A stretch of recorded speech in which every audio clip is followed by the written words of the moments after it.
Good evening from New York. I'm Chris Hayes. Chris Christie spent today basking in the glow of his resounding victory last night. But before we allow ourselves collectively to be swept up in what he called the spirit of Sandy, it's worth actually taking a look at the man's record.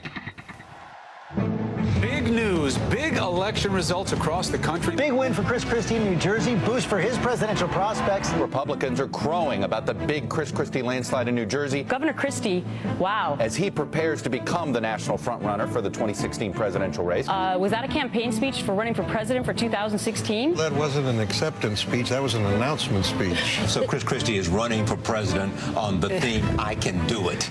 Chris Christie emerged from last night's election as the frontrunner for the 2016 Republican nomination.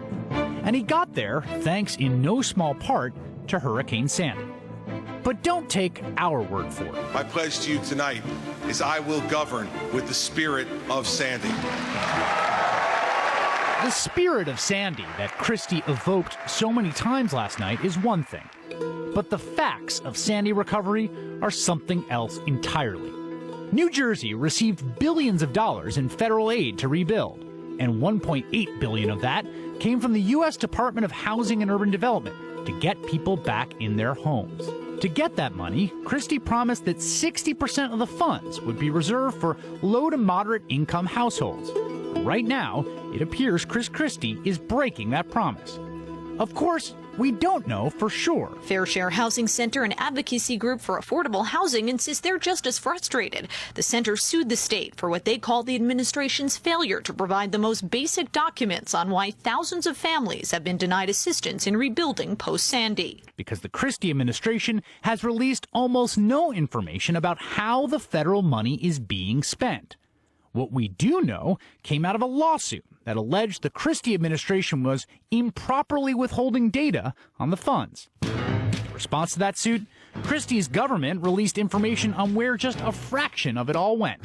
And of that money, only 36.9% went to the people Christie promised he'd give it to. The whereabouts of the rest of the billions of dollars remains a total mystery. We do, however, know where an additional $25 million in Sandy aid went. To a very well-produced ad campaign. In fact, a whopping $4.7 million federal dollars paid for this one commercial.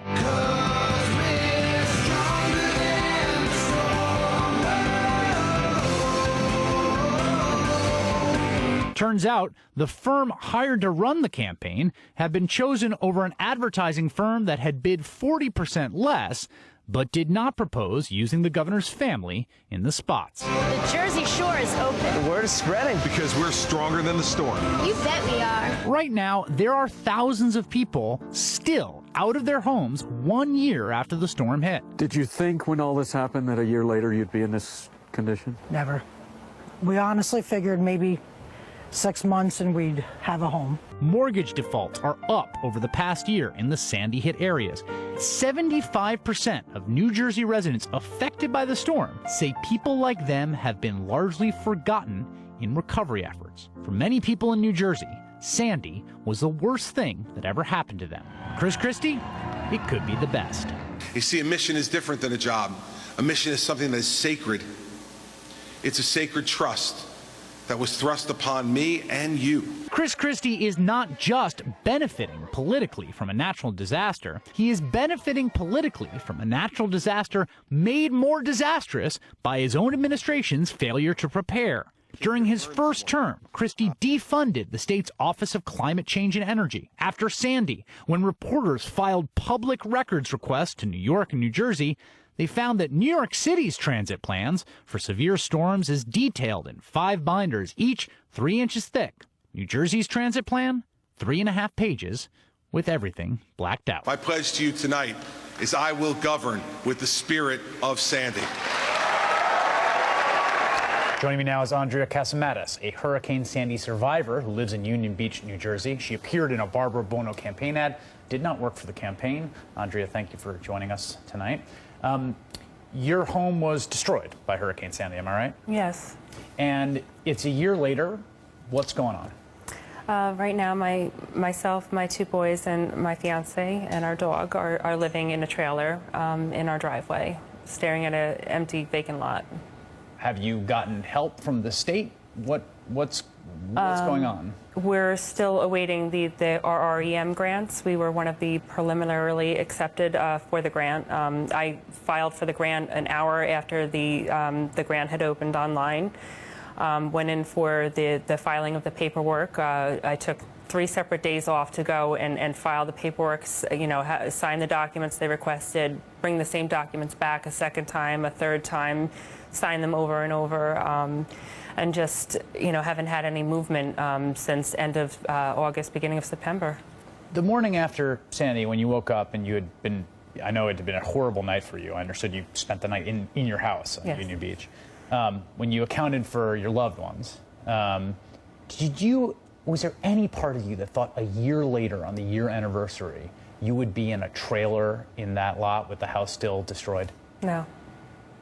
No, I truly believe that the policies that we had paid for, that the government requires us to carry, I believe that they were going to protect us, take care of us, and do exactly what we paid for them to do. And I feel like, the federal government and the state government have fallen short of that. When Chris Christie gets up last night and he invokes the spirit of Sandy and togetherness, and people, political pundits and political observers from all over the country look at this guy and say, this guy's a star on the rise. He brought New Jersey back after Sandy. How do you feel about that? It's very frustrating for me. It almost disgusts me in a sense because of the fact that when he brags about all the people that are back in their houses, he neglects to explain that those people broke the bank. They tapped into their 401ks, their retirement. They now have to work an additional 10, 15, 20 years to pay off the loans that they had to take out to bring themselves back into those houses. The people on your block, the people that were really directly affected, do they feel the same way? Is this a common feeling? Yes. Yes. My next-door neighbors were waitlisted for the grants. They weren't even in the preliminarily accepted. And they're a hardworking family just like myself and my family. And, they have a young daughter. And to be waitlisted for them for what reason? And especially when you say that there's $15 million leftover Sandy funds that you can give to rebuild Seaside for the second time. And you have people that are still waitlisted. So how is there funds that are left over for that? Governor rebuilt the famous boardwalk on Jersey Shore. I almost said infamous, which is also kind of true. The famous boardwalk on Jersey Shore, Seaside and Seaside Heights. It burned down famously, tragically, just a month after I think it had been reopened and rebuilt. Christie said he found another $15 million to build that again. And there are folks, your next door neighbor, waitlisted to get her home reconstructed a year after Sandy hit. Correct. I want to bring into the conversation MSNBC contributor Joy Reid, also managing editor of thegrio.com, and Sam Cedar, host of the online daily political talk show and podcast Majority Report. I have to say, it's one thing if you say, look, Chris Christie ran on capping property taxes, and he capped property taxes, and you may not like that, but he did it, okay? And that's fine. I mean, my record in New Jersey is I ran on capping property taxes. We got that passed through. We capped property taxes. I'm a low-tax guy. It's another thing entirely for your entire political persona to be bound up in your heroic help that you gave the people of New Jersey in their hour of need, when I have to say, the more that you look at this record, the less there is to it, the more angry I get, the more time I spend reporting on this. Yeah, and as I was listening to Chris Christie's acceptance speech last night, I was kind of fuming because Chris Christie has perfected the performance of being this sort of great man of the people that entrances reporters. It enraptures and almost hypnotizes reporters because it's so gosh darn everyman. But his actual performance as governor doesn't marry up with the image. Last night he talked about almost as if he was a Marine, not leaving people on the beaches of Normandy. He talked about his big substantive achievement. Well, darn it, he hugged people, and people hugged him.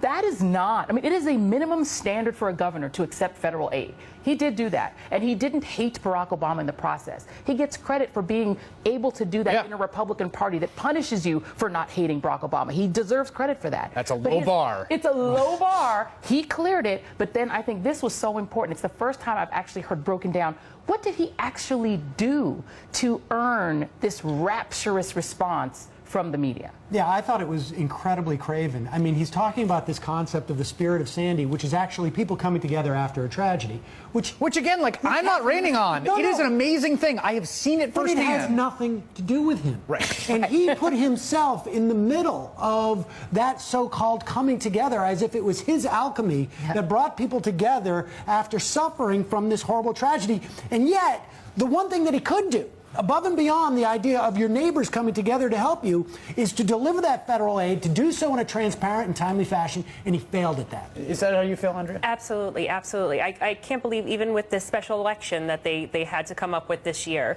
you found the money to fund that special election in a 3-month time period, and yet you still, a year later, can't find a way to funnel the funds to those who need it. It's absolutely frustrating for me. And my voice is one of thousands of families. Don't think that my story is unique. It's not. I was amazed by the polling that there is of the people directly affected, 75% of whom, and you have this huge disconnect. It's like if you held a Sandy survivors election, Chris Christie might very well lose it, but the whole state of New Jersey is going to reelect him overwhelmingly based on the image of what he's done. I also think the other thing that I feel like the story here is, you know what? It is not hard to be popular when you are handing out billions of dollars in federal money. Now, this is not to say that he should not be in a position to be. He should. Absolutely, the Sandy aid was justified. I am glad that Congress, there's no one questioning that. But it is not the hardest thing in the world, Joy Reid, to be a popular politician when you are sitting on a huge piggy bank of federal money that you did not have to raise taxes or borrow money from your own taxpayers for to dole out for political favors. I mean, the experience of having lived in Florida really teaches you that competency in the face of tragedy, of natural disaster, can be a huge political benefit. Because, as you said, the optics of being the governor when a huge hurricane hits or something disastrous happens, for which the federal government is footing the bill for the recovery, is that you are the guy handing out the water. You're the guy writing and signing the checks. It appears so that from the outside looking in, you can have tremendous benefit politically from it. Jeb Bush benefited politically from it. Charlie Crist has benefited from that appearance of total competency. But you're right, that competency is bankrolled by the federal government, which shovels in the money. You just have to figure out how to allocate it. So all Chris Christie had to do was to make sure it was allocated. And in the case of you, Andrea Casamatis, you're sitting here right now in a trailer next to your destroyed house a year after Sandy hit. Yeah, and I think, it's not just a question of optics. I mean, that money went somewhere. Only, a quarter of it, or a third of it is accounted for. And you've got the Democratic challenger saying, these party bosses, essentially, in the Democratic state politics, for some reason, they decided not to pursue what the policies that they've always pursued. Right. And frankly, it's not, I think, a shock to anybody that New Jersey politics are transactional. Yeah, I want to show a little bit of Christie at a Q&A today talking about all the 2016 speculation, which didn't even wait until he had won last night. The greatest job ever. And that speech, and the greatest job ever, that speech was, like everyone said, it was an announcement speech. He's, take a listen to Chris Christie. Say, oh, please, it's such a burden for you to be speculating about me being the leader of the free world. Stop, I'm so burdened. I mean, that's a pretty huge ego to be complaining about that. It's complimentary. It's flattering. So he's stoking it in his sort of narcissistic fashion. Do you think, I think Sandy has the potential as a political issue to be his Bain capital?